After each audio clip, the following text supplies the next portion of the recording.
하나님의 말씀은 로마서 10장 14절 15절입니다. 받들어 읽습니다. 그런즉 그들이 믿지 아니한 이를 어찌 부르리요? 듣지도 못한 이를 어찌 믿으리요? 전파하는 자가 없이 어찌 들으리요? 파송하지 아니하였는데 어찌 전파하리요?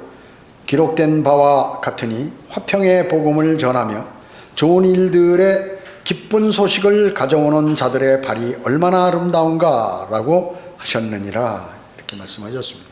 오늘 말씀 제목은 복음을 전파하는 자들의 발입니다. 복음을 전파하는 자들의 발. 우리 몸에서 발은 매우 중요한 역할을 합니다.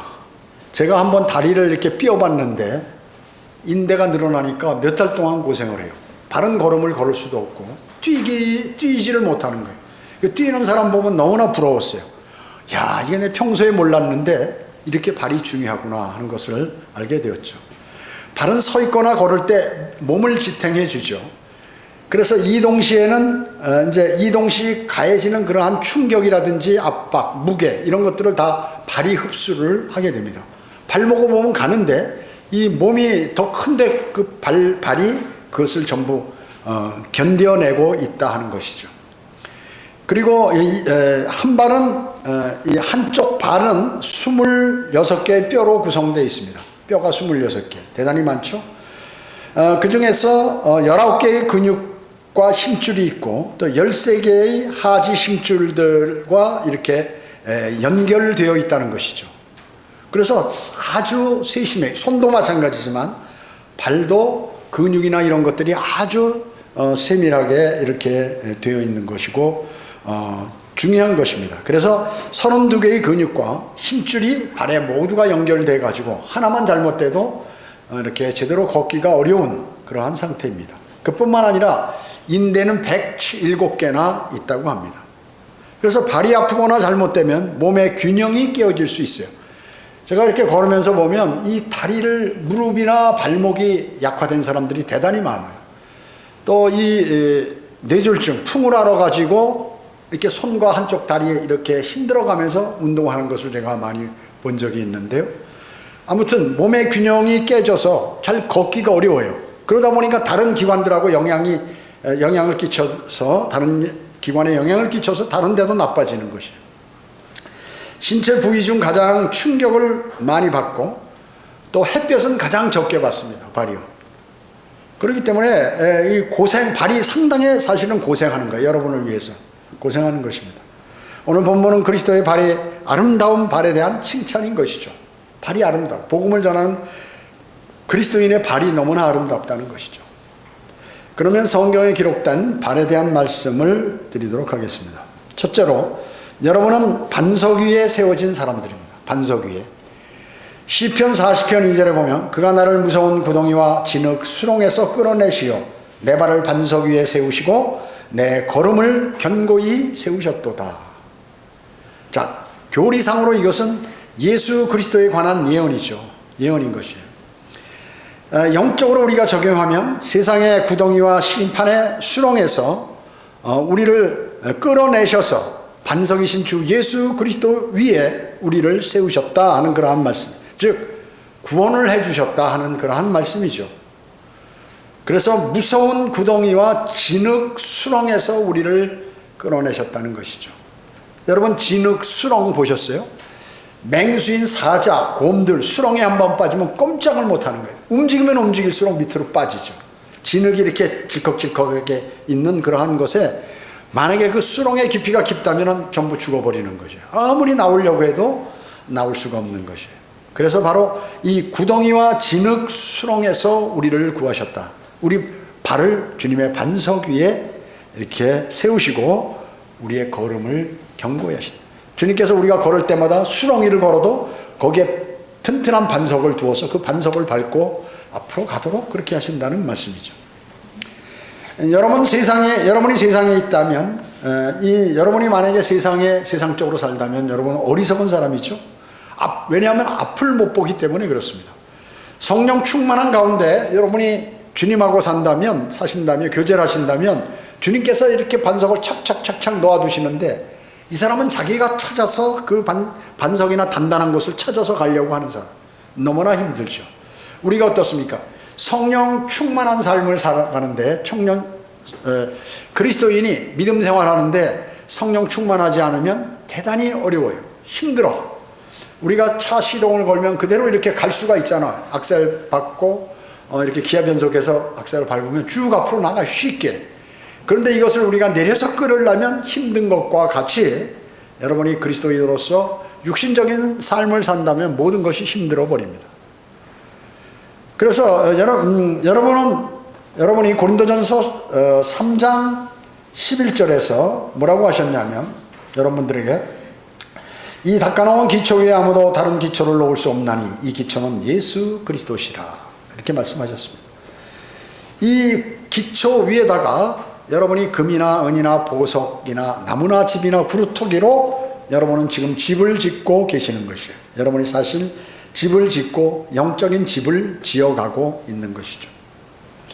신명기 32장 31절에 보면 그들의 반석이 우리의 반석과 같이 않음을 우리의 원수들까지도 스스로 판단하는 도다. 사탄의 반석이 뭐예요? 사탄의 반석이 마귀가 있는 것이죠. 로마 카톨릭은 베드로를 초대 교황으로 이렇게 하는 것이죠. 왜냐하면 베드로가 반석인 줄 아는 것이에요. 아니죠. 예수 그리스도가 반석이죠. 예수 그리스도께서. 베드로는 작은 돌멩이에요. 예수 그리스도는 그 지하 밑으로 내려가서 확 차있는 든든한 반석이시다, 그 얘기죠. 그래서 기록할 때도 소문자록이고 대문자로, 이렇게 예수 그리스도는 대문자로 기록을 합니다. 자, 그렇기 때문에 로마 카톨릭이 이 방식을 가지고 이제 이 개신교에도 그대로 이것이 와서 베드로를 수제자라고 이렇게 합니다. 수제자가 아니에요. 수제자가 아니죠. 마태복음 16장 18절에서 너는 베드로라, 이 반석 위에 내가 나의 교회를 세우리니 지옥의 문들이 그것을 이기지 못하리라. 베드로에게 예수님께서 자신을 가리키면서 이 반석 위에 교회를 세우겠다고 그러는데, 많은 기독교인들은 어떻게 얘기하냐면, 또 성경학자들이 베드로 보고 반석이라고 하고 그 베드로 위에 교회를 세우겠다고 말씀하는 것이에요.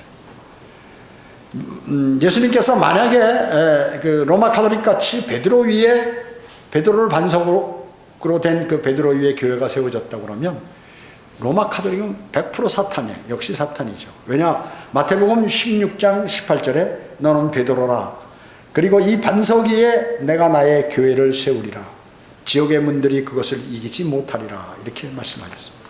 그래서 그런데 그 마태복음 16장 23절에서는 그를 베드로를 사탄이라고 부르셨어요. 아까 제가 먼저 말씀드린 건 마태복음 16장 18절이고, 그 뒤에서 바로 23절에서 사탄이라고 베드로를 칭했다, 그 얘기죠. 그리고 베드로는 주님께서 잡혀가셨을 때 3번이나 모른다고 부인을 했던 것입니다. 여러분의 구원은 견고한 반석 위에 세워졌죠. 그 반석은 주 예수 그리스도이십니다. 그래서 여러분은 구원의 영원한 보장을 받을 수 있는 것이죠. 제도권 교회나 교단 교회들은 어떻습니까? 반석 위에 세우지 않은 교회예요. 그래서 그들의 반석과 우리의 반석이 같지 않음을 그들도 안다 하는 것이죠. 그들도 안다는 것이에요. 반석 위에 그들은 구원받은 자들이 극히 적죠. 구원받은 자들이 적습니다. 그래서 그들은 종교 생활을 하고 있는 것입니다. 종교 생활. 그래서 여러분들이 아마 개신교 사람들 또 일반 교회 사람들과 같은 믿음으로 여러분 상대한다면 여러분 절대 오산이에요. 뭐 권사님, 집사님, 장로님 해가지고 그 사람들이 성경 알 것, 전혀 그렇지 않아요. 구원도 안 받았고 하나님의 말씀에 관한 그런 관심도 별로 없어요. 그냥 교회 생활을 열심히 할 뿐이지, 수십 년간. 그렇기 때문에 여러분의 구원은 견고한 반석 주 예수 그리스도 위에 세워졌다는 것이죠. 자, 그렇기 때문에 대단히 이것은 확고한 믿음을 갖고 있는 것이 대단히 중요한 것입니다. 두 번째, 평소 짓는 죄들은 말씀으로 깨끗하게 되는 것입니다. 여러분이 이제 구원받은 그리스도인이 평소 죄를 짓는다. 말씀으로 깨끗이 되는 것이죠. 죄는 단수죠. 죄들은 복수입니다.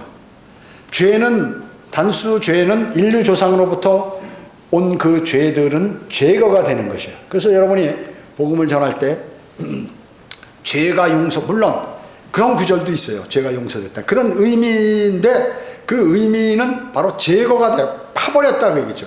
용서가 됐다는 건 덮어버렸다는 것이에요. 그래서 수많은 목회자들도 보면은 여러분의 죄가 용서됐다고 그렇게 얘기하는 거예요. 그런 유대인들에게도 얘기했어요. 당신의 죄, 너의 죄가 용서됐다. 이렇게 얘기했다고. 제거됐다. 완전히 파서 없애버렸다는 거죠. 제거됐다는 것이에요. 그래서 또 이 사람들이 죄들과 죄에 대해서 구분을 못하는 거예요. 죄들은 복수죠. 그렇기 때문에 죄들은 그리스도인도 지을 수 있는 그 죄를 얘기하는 것입니다. 그 죄들을 지으면 자백을 해야겠죠. 그래서 예수 그리스도께서는 이 죄와 죄들 모두를 제거하고 용서해 주시기 위하여 십자가에 달리셨다 하는 그것을 아셔야 하는 것이 대단히 중요한 것입니다.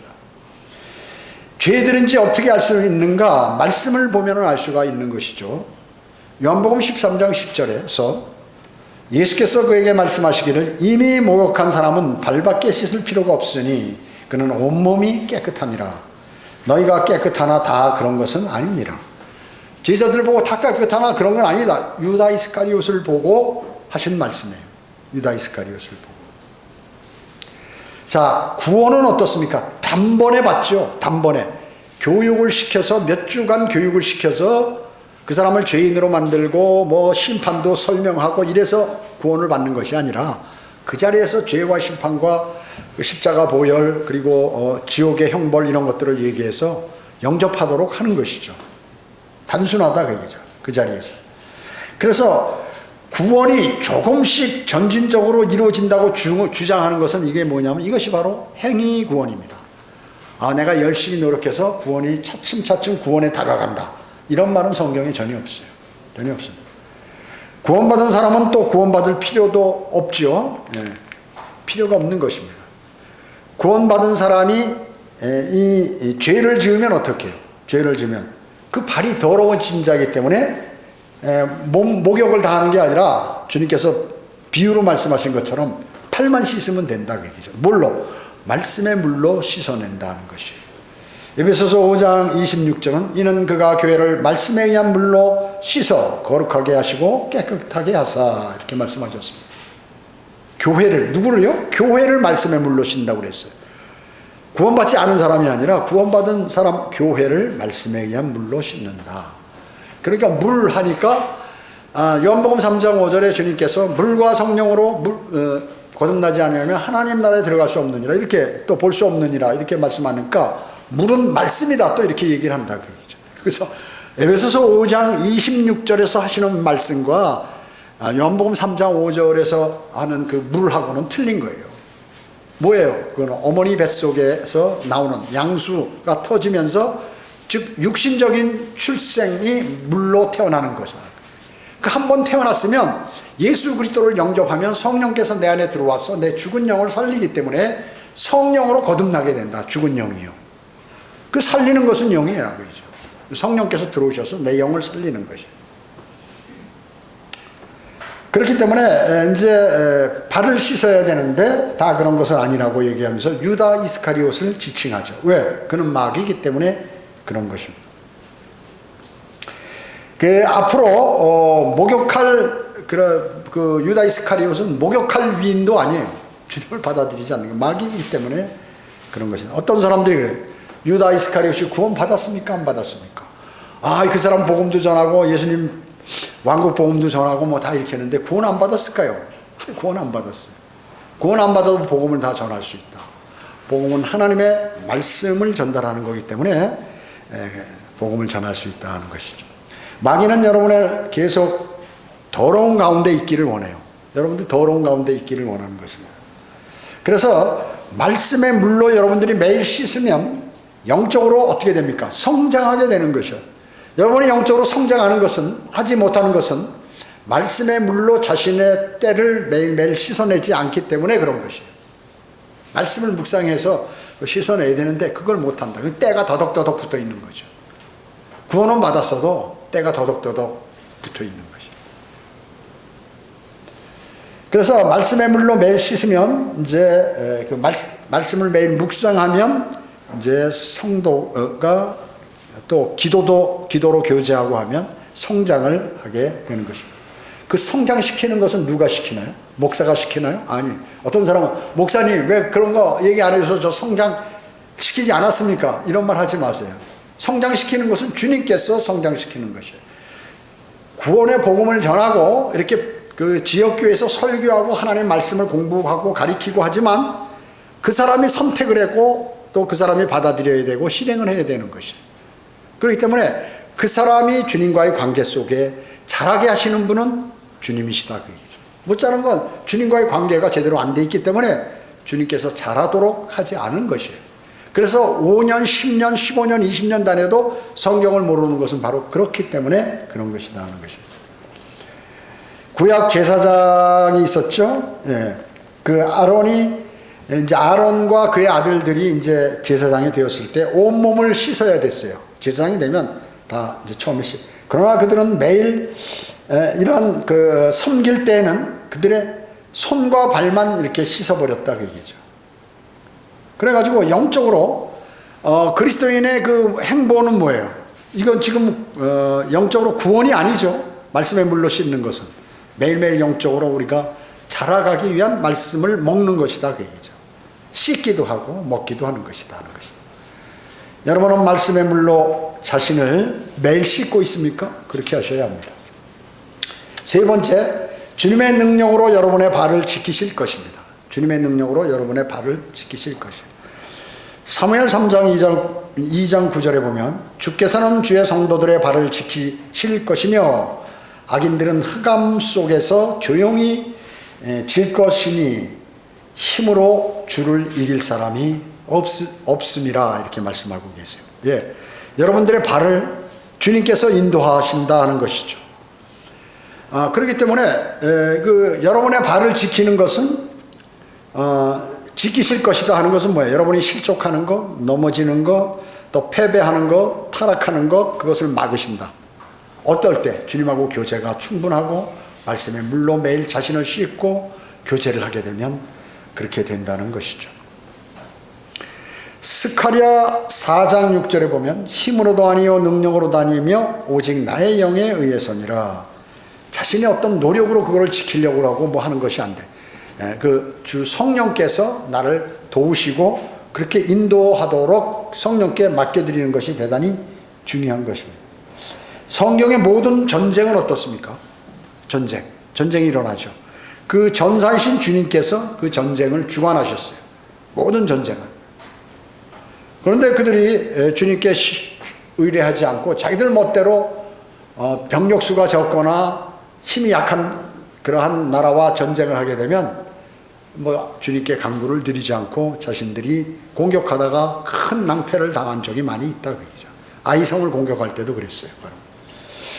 기도하기를 그침으로써 주님께 대하여 죄를 범하지 않겠다고 사무엘은 이렇게 말씀하셨어요. 여러분은 어떻습니까?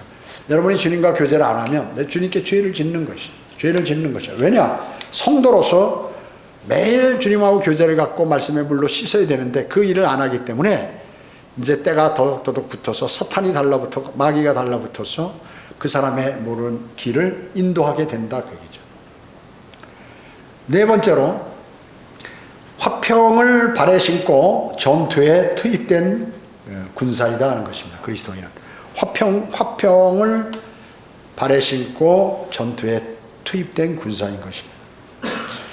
복음 전파가 뭐예요? 복음 전파. 이 화평의 복음을 전하는 거거든. 이게 뭐예요? 하나님과 원수되어 있었는데 하나님과 화해함으로써 하나님께서 나를 벌하지 않는 것이에요. 그것이 바로 화평의 복음이라고 얘기죠. 그래서 이 여러분이 복음을 전파하는 것은 영적 전쟁이에요. 영적 전쟁. 그 치열합니다. 그래서 여러분이 거기에서 발생하는 그 일들을 이상하게 여겨서는 안 돼요. 저 사람 왜 내가 이렇게 복음을 전하는데 막 난리를 치고 욕을 하고 그럴까? 이상하게 보지 마. 당연히 그들은 사탄의 자식들이기 때문에 그럴 수밖에 없는 것이에요. 그리고 빨리 그 자리를 피할 수밖에 없어요. 에베소서 6장 5절에 화평의 복음을 준비한 것으로 너의 발에 신고 이렇게 말씀하고 있습니다. 여러분이 화평의 복음을 신는데 군인들이 전쟁할 때 운동화 신고 합니까? 고무신 신고 전쟁하나요? 군화 신고 하죠, 군화. 이 부비출혈이라든지 무슨 이런 장애물들 뾰족한 게 있어도 그걸 밟아도 그 뚫지 못하는 정거라 같은 거, 이런 것들을 신고 전도한다고 얘기죠. 그리고 발이 그 바위 같은 데 막 스치면서 뛰어가고 엎어지고 하니까, 그런데 끓기지 않도록 그 가죽이 두껍게 단단하게 돼서 발을 보호해야 된다 하는 거죠, 군화라는 게. 그런데 그것을 여러분들이 신는데 화평의 복음을 발에 딱 신어, 군화를, 그리스도의 군사가 군화를 신는 것이. 하나님의 전신 갑옷을 입고 그리스도인은 영적 전쟁을 하죠, 여러분. 진리의 허리띠, 여러분이 진리를 아셔야지, 하나님 말씀을. 군인들이 허리띠를 차죠. 탄띠, 여기에다 뭐예요? 탄띠에다 수통, 목마르면 물 먹어야죠. 목마르면 사람이 힘을 못 써요. 그러고 이쪽에는 대검, 백병전한테 칼에, 총에 꽂아가지고 적하고 싸워야지. 탄환이 다 떨어지면. 그 다음에 여기에 뭐 탄창, 실탄들. 그 다음에 여기 뭐 판초우기 같은 거, 비 오면 뭐 쓰고 하는 이런 것들. 그래서 기타 필요한 것들은 이 탄띠에다 주렁주렁 쫙 달아요. 그러니 이게 얼마나 뛸 때 힘들겠어요. 그걸 준비 안 하면 어떻게 해요? 아, 힘들죠, 힘들어요. 의의 흉배가 뭐예요? 방탄조끼. 방탄조끼는 직선으로 쏘면 혹시 뚫을 수 있는데 조금만 비껴 맞아도 이게 튀어나간다고 얘기죠. 사람이 이런 다리나 팔에 맞으면 살 수 있어도 가슴이나 머리에 총이 맞으면 그대로 즉사한다고 얘기죠. 그러니까 방탄조끼를 이렇게 입고 위에는 철모를 이렇게 딱 쓰는 것이죠. 그 다음에 이제 화평의 복음인 그 발에다 군화를 딱 신고, 그 다음에 믿음의 투구, 철모, 투구를 딱 쓰게, 믿음의 투구. 나는 구원받았다. 주 예수 그리스도께서 나를 인도하신다, 보호하신다. 내가 어느 곳에 가서 전쟁을 하든지 그분께서 나를 보호하신다 라는 그 믿음의 투구를 쓸 수 있어요. 그래서 저기 조준을 해서 총을 쏘더라도 이 철모로 빗나가서 자기가 죽지 않는다 그 얘기죠. 쓰러지지 않는 것이에요. 그 다음에 그 성령의 칼, 이게 뭐예요? 하나님의 말씀. 성령의 칼은 양날이, 하나님의 말씀은 살아있고 능력이 있어. 양날이 예리한 칼보다 있는 칼보다도 더 예리하여 혼과 영, 관절과 고수를 찔러 가르고 마음의 생각들과 의도들을 판별한다고 했어요. 그 칼을 가지고 이걸 잘 알아야지. 개혁성경이나 이런 거 갖고 해서는 이거 그 종이로 오려서 만든 칼 갖고는 마귀하고 전쟁할 수 없다는 것입니다. 그리고 그 말씀의 칼을 휘두를 뿐만 아니라 성령 안에서 주님께 요청을 해요. 기도, 간구를 드려야 된다. 주님, 내가 이 전쟁을 하는데 도와주십시오. 그리고 마귀의 공격을 막아주십시오. 저에게 힘을 주십시오. 이렇게 기도를 드려야죠. 그리고 싸워야지.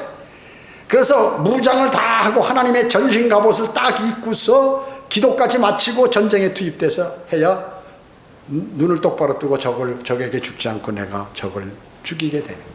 마귀에게 넘어가지 않고 그를 말씀의 칼로 도려내서 그 혼을 잡아서 예수 그리스도의 포로가 되게 하는 그러한 사람이 되어야 된다 하는 것입니다.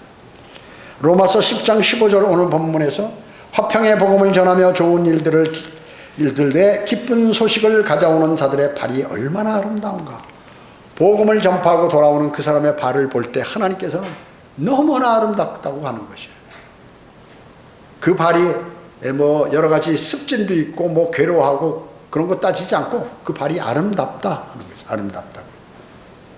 누가 그랬어요? 주님께서 아름답다는 것이에요. 주님께서 아름다우면 아름다운 거예요.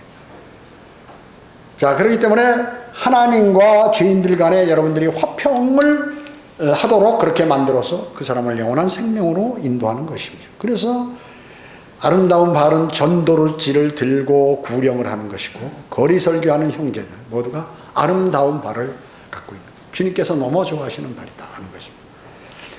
다섯 번째, 승리의 삶입니다. 승리의 삶. 주님께서 우리의 발 아래서 사탄을 부수실 것이에요. 여러분의 보는 앞에서 사탄은 이제 완전히 부숴버릴 것이에요. 아직 이루어지지 않았어요. 십자가 사건에서는 이제 사형 선고가 내려졌지만 주님이 재림하시면서 이제 여러분 앞에서 여러분이 목격하는 가운데 사탄을 박살내는 것이죠. 로마서 16장 20절에 평강의 하나님께서 사탄을 속히 너희 발 아래에서 부수실 것이니라. 우리 주 예수 그리스도의 은혜가 너희와 함께 있을지어다. 아멘. 이제 조금 있으면 주님께서 재림하시면서 사탄의 발을 전부 부숴버릴 테니까 신경 쓰지 마라 그 얘기죠. 여러분, 창세기 3장 15절의 예고가 바로 그것이죠. 현재 부서지지 않았지만 곧 가까운 장래 미래에 주님께서 부수실 것이에요. 너희의 발 아래서 부수실 것이니라 하는 그 표현이 뭐예요? 그리스도께서 부숴버리신 마귀의 머리가 성도들의 발밑에 확 떨어져서 깔리게 된다는 그런 것이에요. 그것은 현실적으로 정말 이루어지게 된다는 것이에요. 대환란 때 그런데 다시 이제 적그리스도가 부활을 하잖아요. 예수님과 같이. 많은 사람이 놀라는 거예요. 그래가지고 저분이 정말 부활하신 예수 그리스도구나. 그래가지고 그를 맞이하게 되는 것이.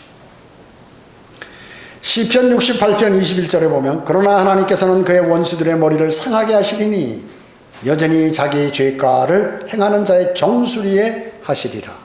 사탄의 정수리를 부셔가지고 박살을 내버리신다 하는 것입니다. 미래에 상하게 한다는 거죠. 곧 있으면 재림하시면서 재림 관련 구절이에요. 이런 것들. 시편 74편 13절 14절에도 보면 주께서는 주의 능력으로 바다를 가르셨으며 물들을 가운데 있는 용들의 머리를 부수셨나이다. 주께서 리비아단의 머리들을 산산조각 내셔서 그를 광야에 거하는 백성들에게 식물로 주셨나이다. 자, 이게 뭐예요? 이제 리비아단이 사탄이죠. 욥기 41장에 보면 리비아단에 관해서 자세히 나옵니다. 그런데 이 사탄의 머리를 주님께서 부숴버린다 그 얘기죠.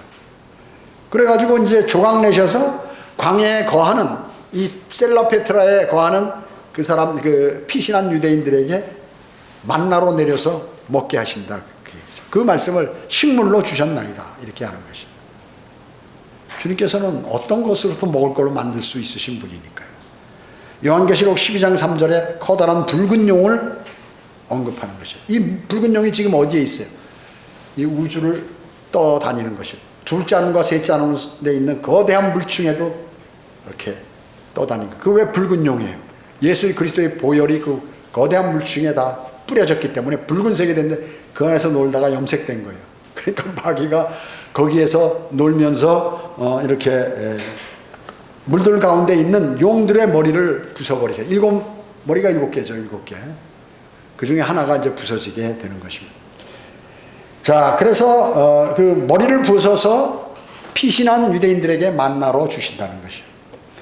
만나는 사탄 머리들 가운데 하나와 그래서 관련이 있는 것입니다. 만나는. 그것은 11초의 기원과 그리고 광야에서 유대인들을 먹이실 일과 또 대환란 때 식인 풍속과 관계되는 것이에요. 다 관계가 되는 것이에요. 성경에서. 성경은 놀랍습니다. 하나님께서 미래에 일어날 일들, 과거에 일어나게 만드셔서 그것을 다 알 수 있도록 하시고 그 일의 종말도 알 수 있도록 그렇게 하시는 것이에요. 이사야 6장 13절에 보면 그러나 그 안에가 예루살렘 안에 아직도 10분의 1이 있을 것이요 그것이 돌아와서 먹힐 것이니. 남아있는 유대인들 10분의 1이 말이죠. 적그리스도에게 잡혀가지고 전부 목베인 당하는 거야. 수만 명이 수십만 명인지 잘 모르겠지만 하여튼 목베임을 다 당해서 그 사람들을 전부 사탄의 제단에 올리는 거예요. 그러니까 10분의 1이 희생당하는 것이죠. 희생당하는.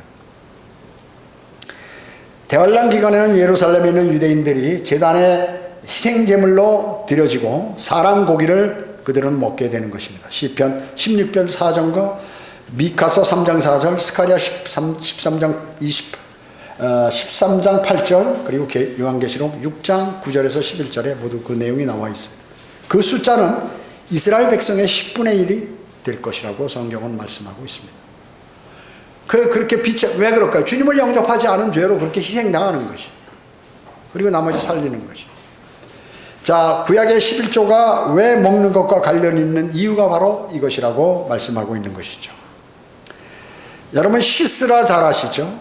시스라의 그 머리가 상했는데 그것은 죽은 마귀의 예표라는 것이죠. 시스라가 철병고 900개를 거느리고 이 카나안 왕 야빈의 그 장군이란 말이죠. 시스라가. 그러니까 철병거 그 당시 900대면 어마어마한 거예요. 그 옛날에. 그거를 끌고 지금 이제 야빈이 군대대장으로 20년 동안 이스라엘 자손을 심히 괴롭히고 압제했던 것입니다. 그러니까 하나님께서 드보라와 바락을 일으키셔서 이끄는 군대에 패해서 이제 이 시스라가 도망을 가는 것이 장군이. 그래가지고 누구에게 가냐면 야엘의 장막에 숨어버리죠. 야엘이란 여인의 장막에 숨어버려요. 그러니까 먹을 거 잘 주고 우유도 주고 뭐 이래가지고 이제 깊이 잠들었을 때 이 여인이 대못을 가지고 그 관자놀이를 쳐서 그 시스라를 죽이는 것이, 이것이 적그리스도가 재림하시면서 이제 그 사탄의 머리를 부수는 것의 예표가 되는 것입니다. 시스라는 상처를 입고 죽게 되죠. 재판관기 4장에 나오는 재판관기 4장. 다윗이 던진 물매가 어땠어요? 그 골리앗 필리스타인의 장군 거인 골리앗의 이마에 정통으로 맞아버렸죠. 머리를 가격하는 거예요. 머리를, 사탄의 머리. 골리앗이 적그리스도의 예표란 말이죠. 이 시스라도 마찬가지고.